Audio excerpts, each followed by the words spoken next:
Esto es Espacio de Gestión, el podcast de la Maestría en Gerencia Social de la Pontificia Universidad Católica del Perú, liderando la gestión para el desarrollo. Hola, ¿qué tal? ¿Cómo están? Muy buenas tardes, bienvenidos y bienvenidas a Espacio de Gestión.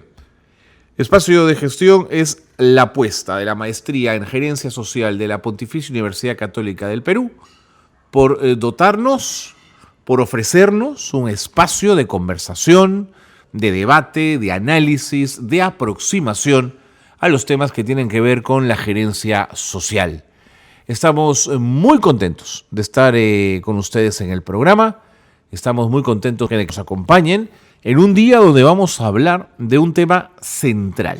Pero antes de entrar de lleno en el tema central del programa, quiero contarles y darles la información relacionada con la admisión 2023-3 en la modalidad semipresencial a la maestría en gerencia social. No se pierdan la oportunidad de llegar a tener el grado de magíster en una de las maestrías más interesantes y más importantes de la Escuela de Posgrado de la Universidad Católica.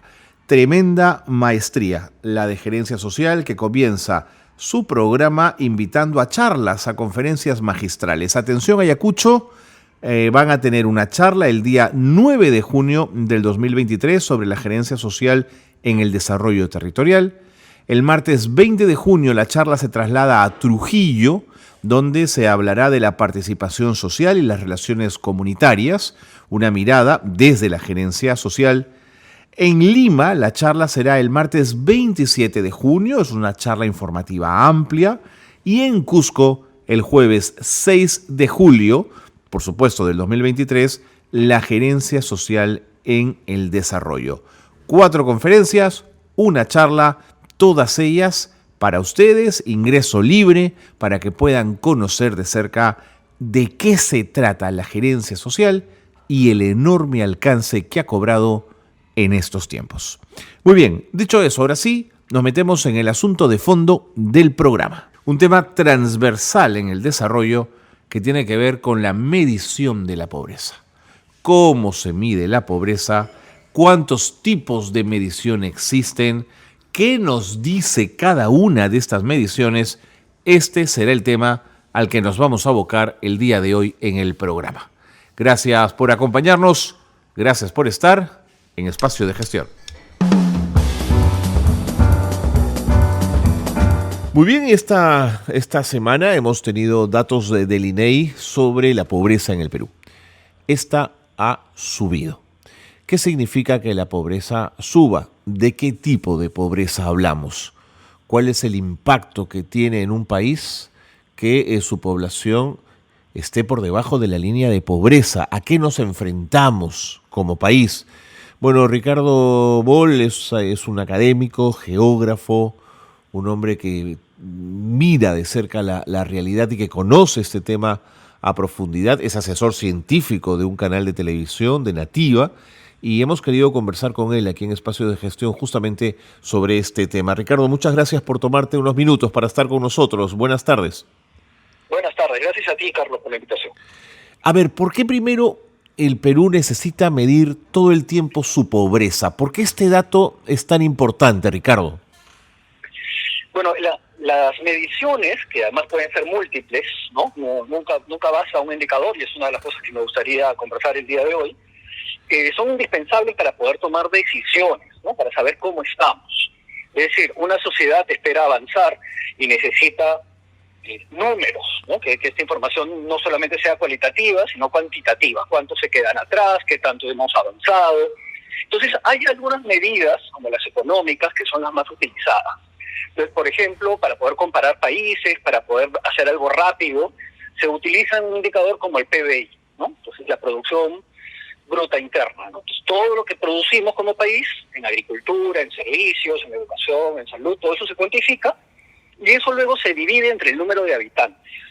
Entonces sale el PBI per cápita, que por supuesto es un número, digamos, teórico, ¿no? Pero que nos permite comparar, digámoslo, teóricamente lo que debería estar pasando en diferentes países. Claro que es casi imposible que todos ganemos o todos recibamos, ¿no? ese porcentaje. tienen otras formas de medir, que son, por ejemplo, el ingreso, ¿no? Lo que pasa es que esa es una medida que te dice cuánto dinero estás recibiendo, pero tú no sabes en qué lo estás gastando. Claro. Entonces ahí viene el otro indicador, que es el gasto. Entonces, por ejemplo, tú recibes un sueldo mínimo y tú podrías estarlo gastando en alimentación, en salud, en vivienda y en transporte. Pero de repente hay personas que tienen deudas, de repente hay personas que tienen, por ejemplo, pierden, ¿no? En su momento de evasión dicen, no, me voy a divertir, y se gastan el sueldo. Entonces, tampoco es una medida que nos ayude a entender el desarrollo. Claro. Más dinero no siempre es desarrollo, ¿no? Entonces vienen otras formas de medir, más sociales, digamos, ¿eh? Entonces tenemos el índice de necesidades básicas insatisfechas, que es especialmente interesante, increíblemente poco utilizado. Y luego viene el índice de desarrollo humano, que es muy parecido, que tiene un poco más de fama, digamos, y se usa muchísimo en organizaciones internacionales, ¿no? Yo debo decir que en los últimos años han aparecido indicadores muy interesantes, como el índice de felicidad, ¿no? Que de vez en cuando salen las noticias, habrás escuchado hablar de este índice. Sí. Que Sí. es un poco romántico, ¿no? Que nos dice, o sea, no mide, digamos, si camina sonriendo, ¿no? Sino qué cosa es lo que produce la felicidad, ¿no? Claro. Es decir, tu tranquilidad económica, tu salud, el poder cumplir tus sueños, el poder alcanzar tus metas, el tener una red social, es decir, amigos, familia, el poder descansar adecuadamente, el sentirte seguro, el vivir en un ambiente sano, ¿no es cierto? El que no huela feo. Tú, pues, imagínate una persona que se levanta y huele feo, abre la ventana y no tiene un buen paisaje. ¿Cómo vas a ser feliz? ¿Cómo vas a ser productivo, no? Pues tú te levantas y te deprimes, ¿no? Yo creo que todo eso nos afecta al final, ¿no? De acuerdo. Ahora, Ricardo, cuando se mide la pobreza, ¿estos indicadores suelen diferir mucho? Es decir, ¿puedes tener un país con alto ingreso monetario y con poca felicidad o bajo índice de desarrollo humano? ¿O por el general se alinean? Digamos que estadísticamente hay una correlación, ¿no? Pero claro, hay excepciones importantes que nos están diciendo no te puedes quedar con un indicador. Ajá. ¿No? El caso árabe, por ejemplo, ¿no? Muchos países árabes, por ejemplo, las mujeres, Claro. o sea, no hay equidad, las mujeres no tienen acceso al poder, no tienen derechos, entonces también hay otros indicadores interesantes que son, por ejemplo, justamente las inequidades, ¿no? Las brechas. Entonces, estas miradas genéricas necesitan miradas específicas, ¿no? Para cada uno de los indicadores que hay, de los que si quieres podemos hablar, pero también a nivel territorial. Porque estos números macro son promedios, pero comenzamos a ver lo que pasa dentro de un territorio. Claro. Y los casos son dramáticos, ¿no? Claro. Y siempre se ha dicho que en un país como el nuestro, por su heterogeneidad en todos los niveles, un promedio puede ser engañoso. Cuando tú acercas la lupa, de pronto ese promedio te está diciendo cosas que no son tan exactas. Sí, no, las diferencias son bien grandes si vemos los números a nivel regional. Y podrían decir, esto es lo que pasa en esta región, pero entras a la región, ves el nivel provincial, claro, y te vas de espaldas. Claro. Lo mismo puede pasar incluso a nivel distrital. O sea, hay concentraciones de pobreza, hay concentraciones espaciales de la riqueza, ¿no? Bolsones, que les llaman, y la pregunta es cómo luchar contra contra la pobreza, que finalmente es una barrera, ¿no? Pero más allá de, digamos, eso hacia la EPO, una cosa que a veces nuestros políticos tienen esta tendencia, ¿no? Ya hay que hacer esto, ya está resuelto el índice, ¿no? Hay que entender las causas estructurales. Claro. ¿Por qué no ha llegado el desarrollo a ese lugar, ¿no? Entonces estamos hablando de producción, ¿no? Porque estamos hablando de dinero. ¿Por qué no llega el dinero? De repente no hay carreteras, de repente no hay actividades productivas, de repente los recursos que hay en ese lugar no se están explotando, de repente no hay capacidades institucionales, de repente no hay capacidades profesionales. Entonces no vamos a resolver los problemas más que temporalmente, como lo que pasa con los programas asistencialistas, que son muy importantes, no los quiero descalificar. Claro, claro. ¿No? Los programas asistencialistas son un respaldo de la sociedad. La sociedad te está diciendo, no estás solo, ¿no? Entiendo que en este momento no tienes trabajo, entiendo que tienes un hijo con una discapacidad enorme, no tienes cómo cuidarlo, no tienes médicos, nosotros te vamos a atender, nosotros te vamos a ayudar un tiempo. Esa es la base del asistencialismo, no es, ya lo resolví. Entiendo. Ahora, de los indicadores que miden la pobreza, ¿cuál quisieras poner sobre la mesa en esta conversación que tú plantearías como los más importantes o lo que te dan mejor información? Yo te diría que definitivamente el índice de necesidades básicas insatisfechas, ¿no? Es el que tiene más variables, me parece que tiene 4, ¿no? Una de ellas es la económica, pero solamente una de ellas. La otra, por ejemplo, son los servicios, que es muy, muy importante, es decir, servicios básicos, ¿no? Estamos hablando de salud, agua. Estamos hablando de agua, desagüe, electricidad, claro, ¿no? Estos son muy importantes y a veces uno puede pensar, ya tienen agua, ya tienen electricidad, ¿no? Ya está resuelto. Pero lo importante son las consecuencias de tener o no tener estos servicios. Es decir, imaginemos una familia en el campo, porque además la pobreza es mucho más alta en el campo, sin duda, que no tiene electricidad. Es decir, se tienen que levantar con el sol y se tienen que acostar con el sol. Si no tienen electricidad no hay capacidad productiva, ¿no? Más que la, digamos, la artesanal, ¿no? La fuerza del ser humano, ¿no? Y, digamos, animal, poco más, ¿no? Pero claro, de pronto llega la electricidad y esos niños van a poder estudiar más horas, esa familia de repente va a poder comenzar un pequeño negocio, claro, ¿no? Van a poder de repente comprar una refrigeradora y que los productos no se malogren, de repente van a poder comprar una licuadora industrial y comenzar a hacer mermeladas. Entonces, las fuentes de energía son indispensables para empezar un desarrollo. Lo mismo pasa con el agua. Si no tenemos agua, estamos mucho más propensos a enfermarnos, por ejemplo, si no tenemos agua potable, ¿no? Tenemos que caminar hasta el agua. Todo ese tiempo que se gasta en enfermedades o en transporte, se está ahorrando y puede ser un momento productivo, un momento de descanso, un momento para construir una familia sana. Y en vez de eso estamos gastando tiempo en otras cosas, ¿no? De acuerdo. Ricardo, me tengo que ir a la pausa, por favor no te vayas, quédate un ratito más conmigo para conversar aquí en Espacio de Gestión. Pausa y seguimos con Ricardo Boll, hablando de la pobreza en el Perú. No se vayan. Esto es Gerencia Social Noticias.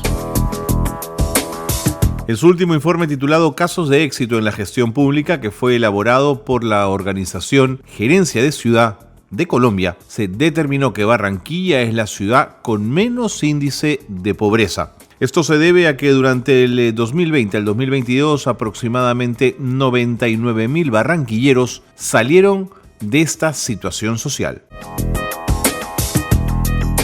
La Municipalidad de San Juan del Lurigancho oficializó una ordenanza que brinda protección a los niños, niñas y adolescentes del distrito. Esta medida prohíbe el castigo físico y humillante hacia menores de edad. Rebeca Montero es una científica peruana que durante el 2018 al 2022 participó en un proyecto que realizó Ocean University of China, y en esta investigación se centraron en realizar evaluaciones y revisar el estado de la calidad del ecosistema marino en la bahía de Yazoo. Hasta aquí las noticias de Gerencia Social que marcan la actualidad.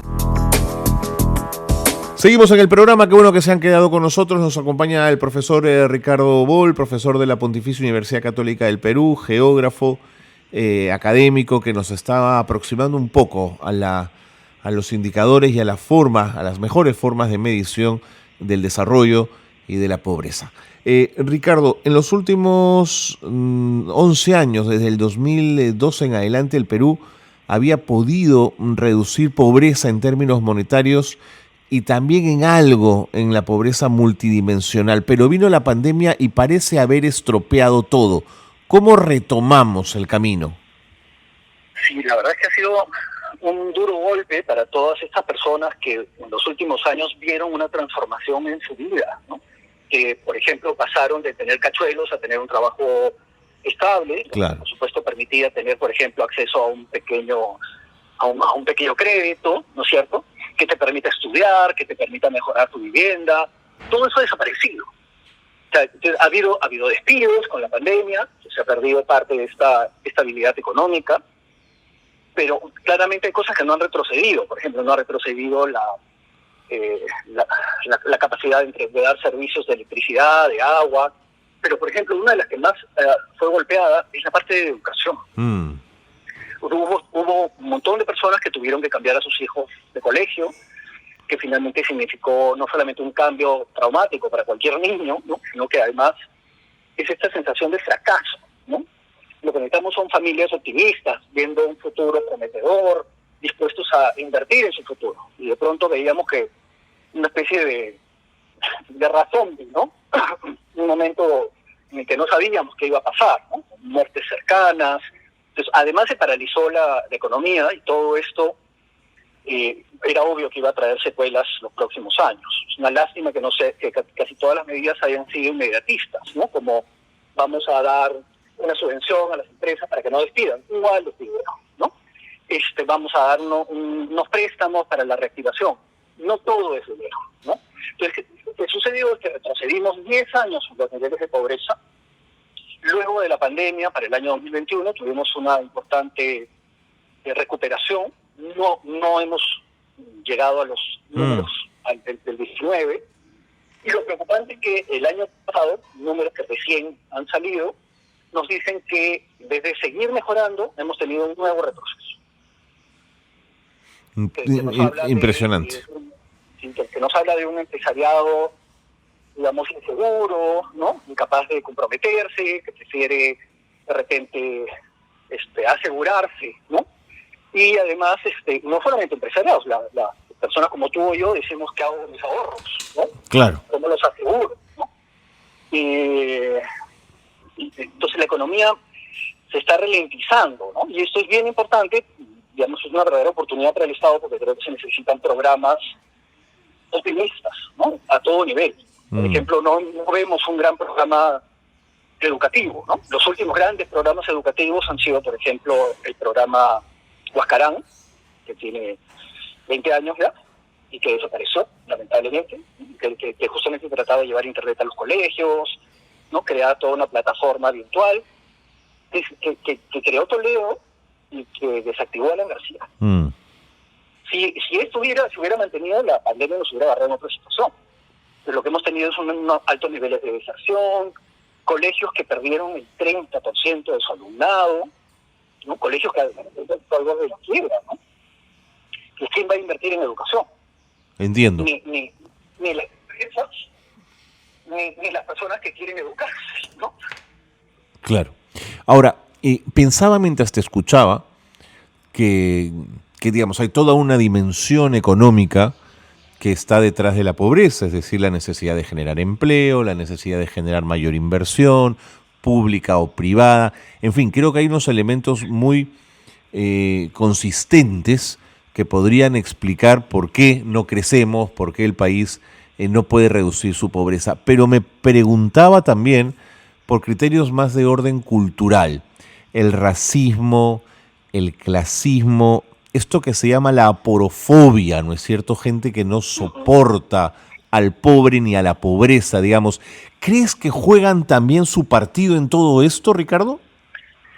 Yo creo que no estamos entendiendo que la única forma de desarrollarnos es acabar con la pobreza, ¿no? Te cuento una anécdota. Una vez estaba yo en un bus y sube uno de estos payasos, ¿no?, que dan su discurso y luego pasan el sombrero, y dice, claro, Alan García en su primer gobierno prometió acabar con la pobreza y casi lo logra, ¿no? Casi mata a todos los pobres en el Perú de hambre. ¡Qué horror! ¿Qué tal el humor negro? No, sí, claro. Pues, yo creo que en el fondo no entendemos la pobreza y no entendemos que realmente la única forma de acabar con la pobreza es acabar con los pobres, es decir, generar capacidades, aprovechar las capacidades existentes en los pobres, porque tienen capacidades. Todos somos humanos, todos sabemos hacer algo, ¿no? Todos tenemos alguna habilidad, ¿no? El ejemplo que justamente le pongo a mis alumnos es, imagínense que Tchaikovsky, que Bill Gates hubiera sido en el Perú, de repente estaría vendiendo chifles en las esquinas, de repente estaría pintando fierros, ¿no? O al revés, si Oaxaca nacía en Estados Unidos hubiese sido Michael Jackson, digamos. Te entiendo el sentido de tu ejemplo. Es necesario que nadie se pierda, ¿no? De alguna manera. Todos tenemos algo que aportar. Nuestra economía es altamente dependiente de los recursos humanos. De los recursos naturales. Entonces, nuestra economía, por ejemplo, tenemos desastres naturales, se ve claramente afectada. Dependemos de los minerales, dependemos de la producción agrícola, dependemos también de las capacidades humanas, ciertamente, y por eso tenemos que invertir en estas dos. Y en vez de pensar en explotar, ¿no?, la naturaleza, tal vez deberíamos pensar en conservarla, porque la vamos a necesitar el resto, ¿no?, de la vida como país, ¿no?, como sociedad.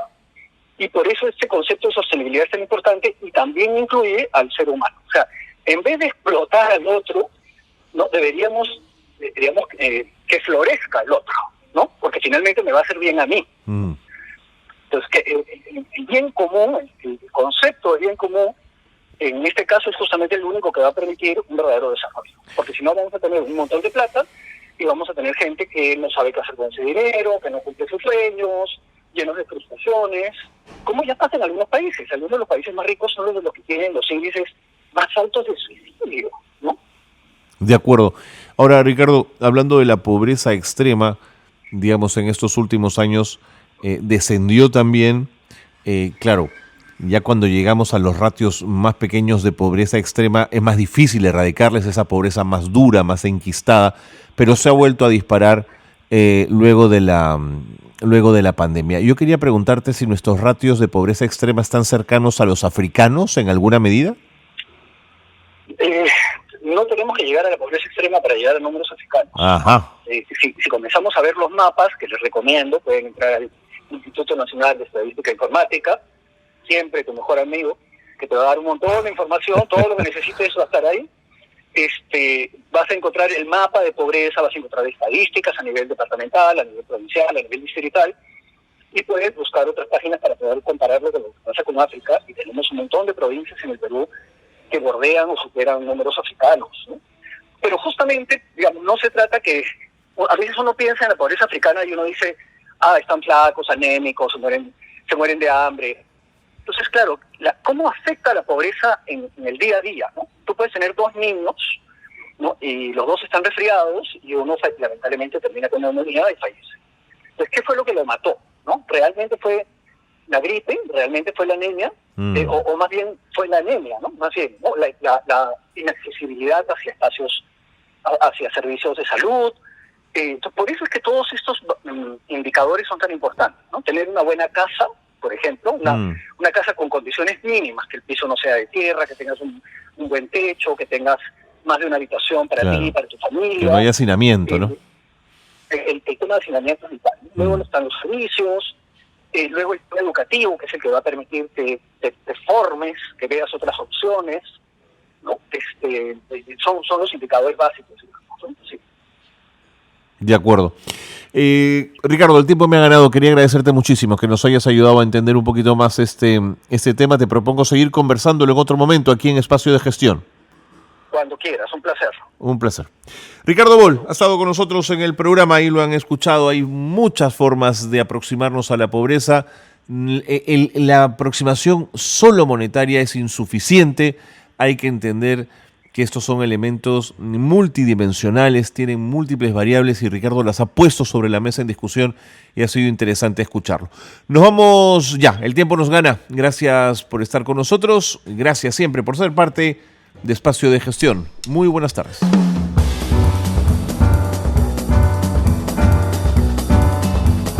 Hasta aquí una nueva edición de Espacio de Gestión. La gerencia social liderando la gestión para el desarrollo.